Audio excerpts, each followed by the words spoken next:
The US government says China is detaining more than 2 million Uyghurs, ethnic Kazakhs and other Muslim minorities. Is this the world's biggest, most ignored human rights crisis? I'll ask a Uyghur activist. Also on the show, the UK is trying to quit the European Union. But was the original Brexit referendum tainted? That's our debate.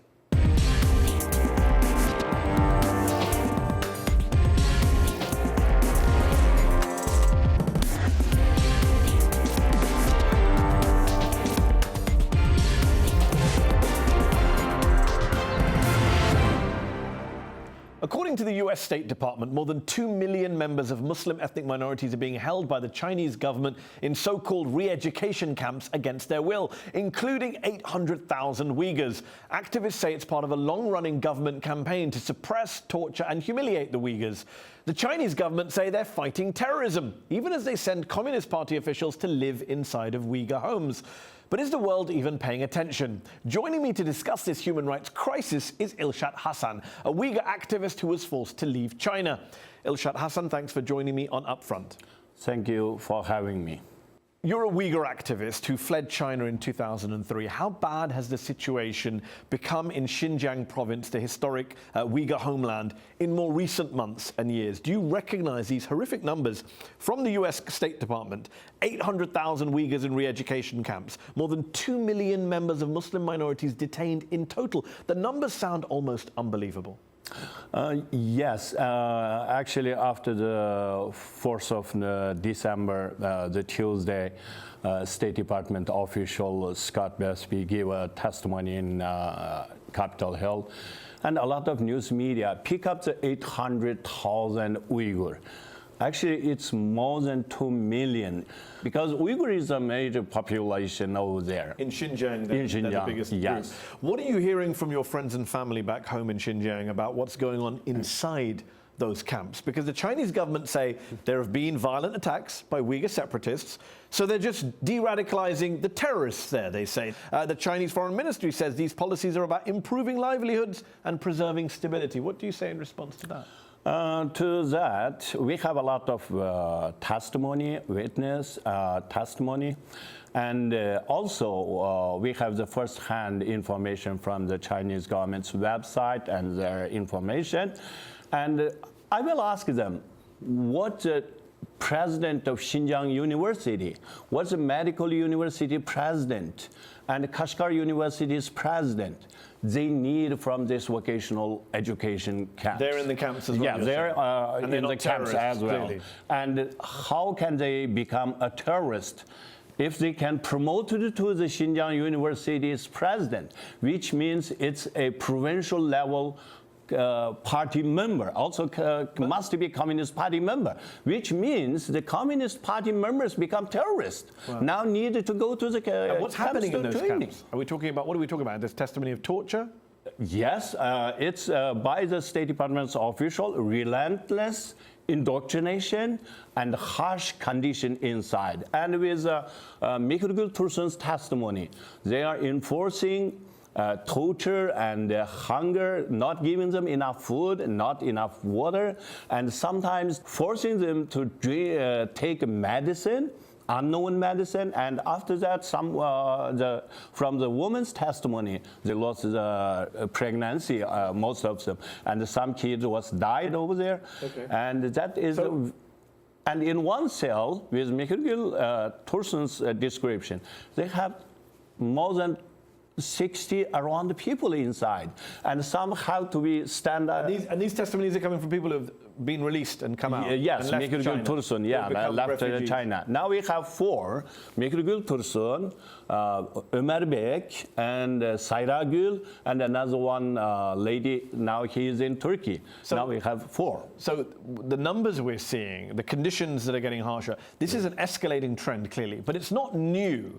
The repression of the Uyghurs has been going on for decades. Oh, yes. Tell me about what happened to you. You were a Uyghur activist in China in the 80s and 90s. What happened to you? Yeah, starting very early in 2000, they started to abolish the Uyghur language teaching in the college, university, and they always have the very strong discrimination. For example, I was teacher in a college, a vocational training college. That's the real vocational. And regularly, the police will visit me and bring me to the police station, asking some question. And when I give a class to the students, they will put some students to monitor me. And they arrested me twice and beating me. And my tooth was beaten out, broken. This is one. And they used the baton. And they electrocuted me twice in one interrogation. When was this roughly? It was in 2001. And what happened to your family? Did your family suffer as well? My brother was killed by the Chinese mob in 2004 after I left. And my sister was get arrested because of my activism in 2014. And now I got lost with all my family members. Now I don't know if my mom, she's still alive. My sister is still alive. My ex-wife lost contact. And my kid, I got him after 10 years in 2013 in Malaysia. And my uncle, because I sent him some money and some some clothes, and his two sons in 2009, two sons was get arrested and they were beaten, tortured, and detained for without any charge, just because I sent money and sent some parcel to them. If I talk to other Uyghurs living in exile, this is a common experience? Everyone has stories a common like experience. What seems to be going on in Xinjiang in recent weeks, if some of the media reports from the Associated Press and others are to be believed, is that this is going beyond discrimination into something we've not seen pretty much anywhere else in the world. There are reports that the Chinese Communist Party has sent more than 1 million local government workers to literally live inside of Uyghur homes, to watch them eat, pray, raise their kids, to monitor them 24/7, even in private. It sounds not just crazy, it sounds Orwellian. Yes. It was always monitoring the Uyghurs. That was a common practice in the Chinese government for the Uyghur. If you say no, you are extremism. And they can label you and they can send you to a concentration camp or sentence you because just say you don't like them. And they will leave you 24 hours. And one time they go, at least have to live in their Uyghurs' home for 2 weeks. And a lot of the family, the husband, the son, the man was always in the concentration camp. Only left the woman and the daughters and the young small kids. And they are taking this advantage. I heard some of them raping the woman. But is it, from what you're hearing, and obviously these are second-hand reports from things you're hearing from other activists, other exiles, is this increasing in number? Are there more people going to more homes now? Yes. When it started 2 years ago, it was just some family, they think it's targeted and they needed to monitor more closely.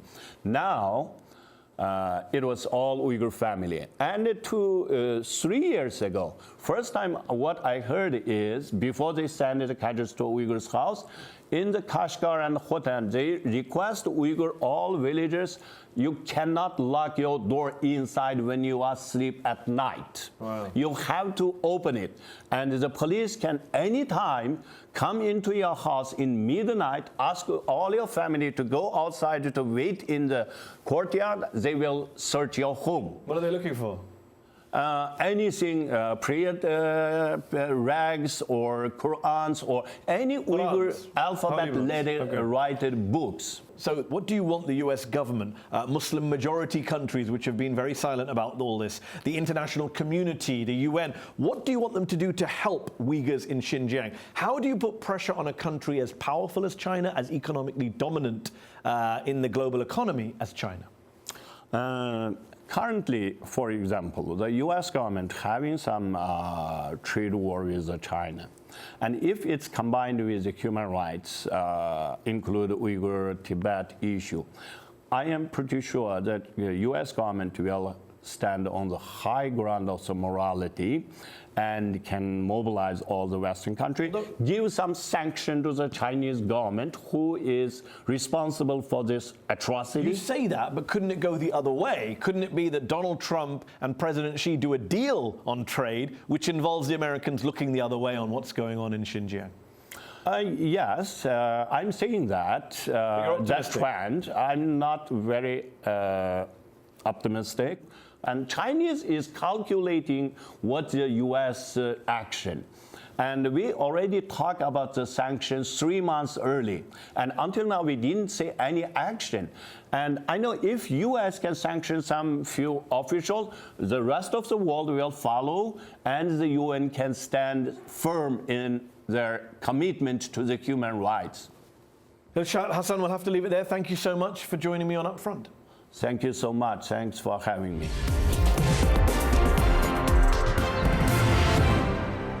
French President Emmanuel Macron's government is on the defensive following violent protests against a proposed fuel tax. Macron was supposed to be a hopeful alternative to Europe's right-wing populists. But in this week's reality check, UpFront producer Ryan Cole examines whether the French president really is a hero of the global resistance. In the age of Donald Trump and rising authoritarianism, many have hailed French President Emmanuel Macron as the savior of the liberal order. Macron even declared himself the main opponent of Europe's nationalist populist. But is he really? Well, since assuming power, Macron has passed a massive and unpopular reconfiguration of France's labor laws by decree. Critics say this weakens collective bargaining rights and decreases workers' security. Macron simply dismissed the naysayers as slackers. His contempt for some of the inconveniences of French democracy extend beyond the workplace. In the aftermath of the horrific 2015 terror attack in Paris, strict state of emergency laws were implemented. Macron, however, has now incorporated these provisions into ordinary law. As a result, authorities have been gifted draconian powers to curb the rights of individuals suspected of having links to terrorist networks, all without any independent judicial oversight. The ombudsman, Jacques Toubon, the man in charge of defending civil liberties, warned these policies stigmatize Muslims and threaten social cohesion. Refugees haven't fared so well in Macron's France either. Yes, the occasional refugee has been fast-tracked to citizenship because they went viral scaling a building and saving a child, but most haven't been so lucky. Last August, Macron passed a law reducing the number of days one has to apply for asylum from 120 to 90. And asylum seekers whose applications are rejected can be deported before the asylum court has the chance to rule on their appeal. As for freedom of the press, Macron doesn't always support those seeking to hold power to account. In July, it was revealed that one of his bodyguards violently attacked 2 protesters while illegally disguised as a police officer. Macron attacked journalists reporting on the unfolding scandal, saying that France has a press that is no longer pursuing the truth, a media power that wants to become a judicial power. The remark earned Macron a swift rebuke from Human Rights Watch, who said his arguments were dangerous rhetoric while journalists around the world are coming under fire from populist leaders and other autocrats who wish to discredit or prevent all criticism of power. Perhaps the greatest lesson of the Macron presidency is that threats to liberal democracy do not always come from the political extremes. They can arise from the left, the right, and yes, the center.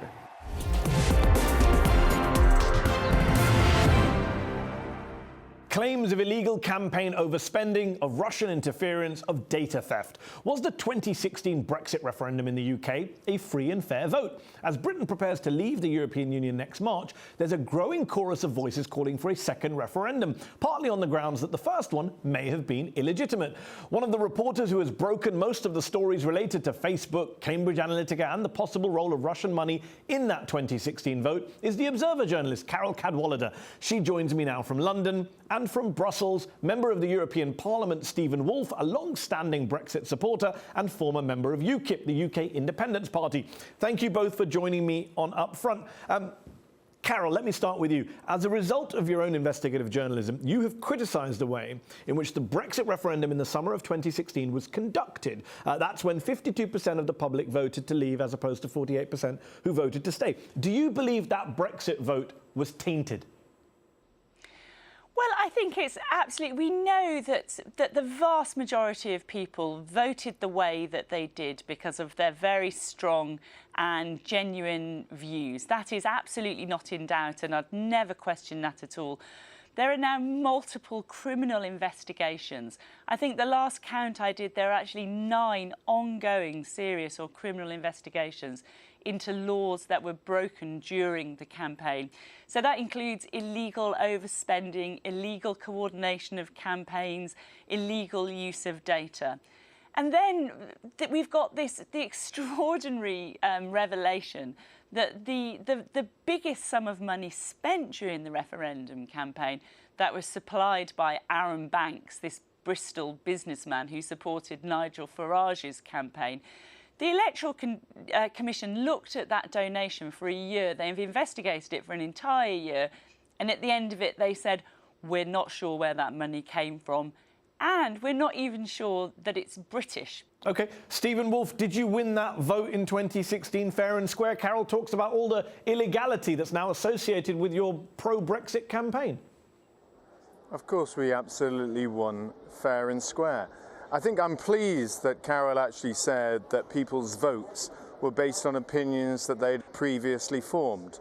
There is no way that I was campaigning in the streets of the north of England, in Leigh and Blackpool and the Midlands, or the hometowns that I grew up in, that we were being funded by the Russians, had some sort of dark money from some organizations in the United States. But where I do have a problem with Carol's assessment is there was no connection between Vote Leave and Leave.eu. In fact, there was the opposite. There was a complete hatred between those like Aaron Banks and those who were leading the Vote Leave campaign. There was no way in heaven that these people would have been collaborating with one another. Stephen, what about Carol's point about overspending? Both Leave EU and Vote Leave were fined and reported to the police by the Electoral Commission. That's a fact, isn't it? The main thrust of Carol's argument is that Nigel Farage was involved in some sort of illicit campaign with the Russians to fund a campaign to undermine British democracy. And if that is the main case about it, then that is palpably wrong, because that is never what I campaigned on, never what the millions of people that I and the people involved in UKIP met and worked with. OK, Carol, is that palpably wrong? Is that your main case, and is that palpably wrong? The vast majority of people, this made absolutely no difference at all to. But what is key here is that they weren't targeted by these advertisements. That is not where the money was spent. All of the money in the referendum was spent in locating a few people who are called the persuadables. And they were the people who were targeted with a fire hose of disinformation in the last 2 weeks of the campaign. And that was where the money was spent. It's the fact that it's just so essential that if you're going to have a referendum that is going to affect the foundation, the constitution of our country forever, you better do that within the law. And we know that is not the case. We know that multiple laws were broken and an investigation is ongoing into multiple other laws that might have been broken. Stephen, what about Aaron Banks, this multi-millionaire businessman who's been donating to UKIP and to pro-Brexit causes for years now? You know him. You were at the top of UKIP for a while. We've seen all these ties now coming out between Aaron Banks and sources in Russia. Did you know about them when you were working alongside him? Well, look, I never knew about his various meetings with the Russian ambassador, but he never knew about meetings that I had with a variety of people in the various campaigns. What I do know is that he did meet these people. Carol has pointed these out. But at no stage has anybody ever said that what he's done is illegal. There are investigations. And that is the point here. We can't just run a witch hunt based upon the idea of evidence that is being pulled together by people that's never been convicted. If I may, Stephen. Carol, you've not convicted these people. It's not been proved in a court of law. There are 3 investigations now that the Electoral Commission carried out and that it has concluded and that it has now passed to the Metropolitan Police. So that is overspending by Leave EU, overspending by Vote Leave, and overspending by Believe. Yeah. And the Electoral Commission has now concluded those investigations to a criminal level of proof, and it's passed those over to the Metropolitan Police. So we can say definitively that yes, actually, those laws were broken, and that has been proved. Stephen? No, Carol. Come on, let's be fair about this. This is not beyond a criminal level of proof, because the Electoral Commission doesn't have a criminal level of proof. If it did, it wouldn't pass it on to the Metropolitan Police in the first place. What they're saying is they have evidence that they believe doesn't fit their particular view, which is they've ruled. They are the government regulator, the process and they is have different. ruled it's not saying that the law was broken. They are the official regulator appointed by the government. Yes, the rules are broken. That is what their ruling says. But no, Carol, it's not rules, it's laws. Laws were broken. Laws were broken. There is a difference. That is what the Electoral Commission has said. Hold on, Stephen, make your point. Carol, I appreciate that point, you've interrupted me about 16 times there. In the UK, we have very different levels. There is a civil liability law and there are criminal laws. And in the civil liability law, that is where the Electoral Commission is. They have no criminal powers and no criminal designation of what it is. That's why they've passed it on to the Metropolitan Police, because they don't have the powers. Did UKIP get money from Russian sources, given you got so much money from Arron Banks when you were part of UKIP? Absolutely not. How do you know? Nigel said it because we wouldn't have been struggling for most of the money that we had in the first place. Okay, Carol, let me ask you this. This is where the nonsense comes from, Mehdi. Okay, well, let's try and get to the bottom of the nonsense. Let's try and get to the bottom of the alleged nonsense. Carol, you've written an article for the New York Review of Books saying Britain needs its own Russia investigation, its own Robert Mueller. But given how controversial and divisive the Mueller investigation has been here in the United States, do you think that'd actually be of any value in the UK? Well, I think I look at this the speech the head of MI6 made. It's only his second ever speech since he's been in office. And he pointed to the fact that how MI6 had been involved in the mass expulsion of Russian spies from Britain.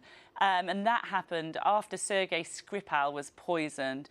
The Foreign Office took this action. Now, one of those people who was expelled from Britain at that time, which MI6 confirmed was a Russian intelligence officer, this is the person who was targeting Arron Banks. And he wasn't just targeting Arron Banks at any old time, he was targeting him in the months before the referendum.